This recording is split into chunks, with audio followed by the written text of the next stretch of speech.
আজি সৰভোগৰ উত্তৰ গণকগাড়ীৰ ২৭ নং ৰাষ্ট্ৰীয় ঘাইপথৰ সমীপত মুকলি কৰা হয় দৃষ্টি গীতাৰ্থ হোটেল এণ্ড ৰেষ্টুৰেণ্ট।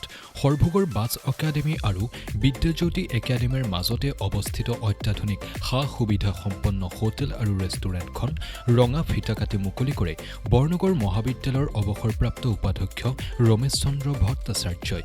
দৃষ্টি গীতাৰ্থ হোটেল এণ্ড ৰেষ্টুৰেণ্টত চাহ, কফি, আমিষ নিৰামিষ আহাৰ, ফাষ্টফুড আদি উপলব্ধ থাকিব বুলি উল্লেখ কৰিছে স্বত্বাধিকাৰী উৎপল দাসে।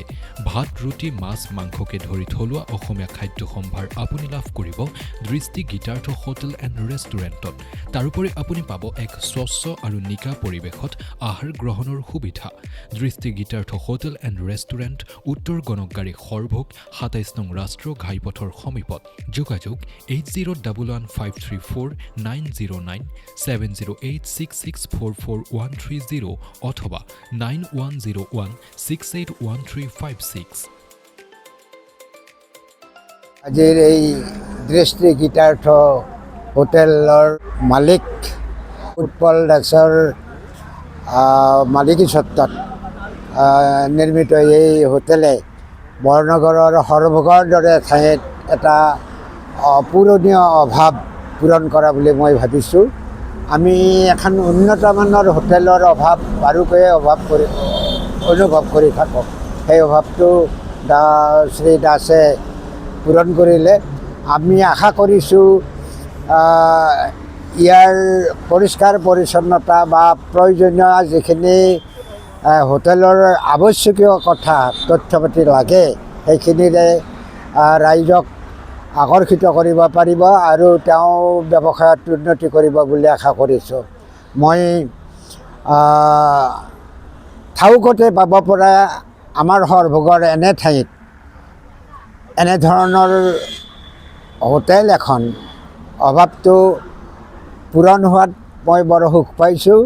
যাতে আমি গৌৰৱেৰে ক'ব পাৰোঁ যে সৰভোগৰ দৰে ঠাইতো এখন উন্নত মানৰ হোটেল আছে। গতিকে এই কথাখিনি গৌৰৱেৰে ক'ব পৰা হ'ব পাৰি লাগিব। তেওঁ মই বিশেষ আৰু নকওঁ। মই এই ক্ষেত্ৰত শ্ৰী দাসৰ এই উদ্যোগত সফলতা কামনা কৰাৰ কাৰণে ভগৱানৰ ওচৰত প্ৰাৰ্থনা জনাইছোঁ। মই তেওঁক আশীৰ্বাদ কৰিছোঁ ইয়াত তেওঁ সফলতা লাভ কৰক। বৰ্তমান ব্যৱসায়টো হৈছে প্ৰতিযোগিতাৰ যুগ। গতিকে এই প্ৰতিযোগিতাত যদি তিষ্ঠি থাকিব লগা হয় তেতিয়াহ'লে কিছুমান কৌশল অৱলম্বন কৰিব লাগিব। প্ৰথমতে হ'ল কি, এটা ব্যৱসায় কৰিব লাগিলে ব্যৱহাৰটো ভাল লাগিব। ব্যৱহাৰ পাতি যদি ভালকৈ কৰে মানুহবিলাক আকৃষ্ট হ'ব, গ্ৰাহকবিলাক, আৰু তেওঁলোকে ইয়াতে আহি সুস্বাদু খাদ্য পাব। আৰু লগতে গোটেই ইনফ্ৰাষ্ট্ৰাকচাৰ যিখিনি লাগে এজন ব্যক্তিক সেইখিনি ইয়াতে সম্ভৱতঃ মই আছে বুলি মই অনুভৱ কৰিছোঁ। আৰু লেট্ৰিনৰ পৰা ইউৰিনৰ পৰা গোটেই সুবিধাখিনি আছে আৰু ভিতৰতো মই যিটো চালোঁ ইনফ্ৰাষ্ট্ৰাকচাৰ একেবাৰে ধুনীয়া।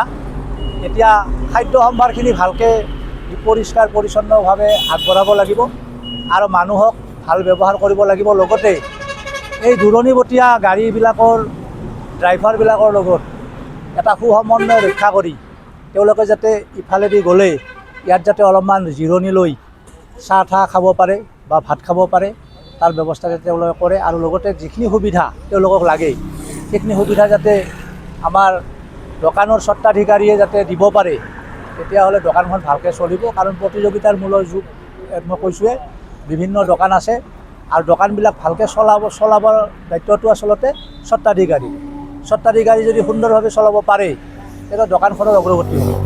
মই আজিৰ উদ্বোধনীৰ সুযোগতে মই শুভেচ্ছা দিছোঁ উৎপল দাসক যে তেওঁ এই ভাল ধৰণে দোকানখন চলাই লৈ পৰৱৰ্তী উন্নতি কৰাৰ লগতে সৰভোগ অঞ্চললৈকে এই যিটো অভাৱ, ভাল দোকানৰ অভাৱ, ভাল হোটেলৰ অভাৱ, এই অভাৱটো দূৰ কৰিবলৈ যৎপৰোনাস্তি চেষ্টা কৰিব। তাৰে আহ্বান ৰাখি মই তেখেতক শুভেচ্ছা দিছোঁ।